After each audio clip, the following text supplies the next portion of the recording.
Today I'm going to show you how you can leave any team from your Canva. So first of all, I will click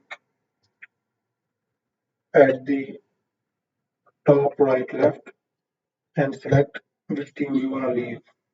So I will select this team below SC tool and then click top right corner after account setting, and then your all detail will be shown here, and then click team details, and then this form will be appear. Click on team leave team and then leave team. So your team has been removed from your Canva. So in this way you can remove any team from your Canva which you want to remove.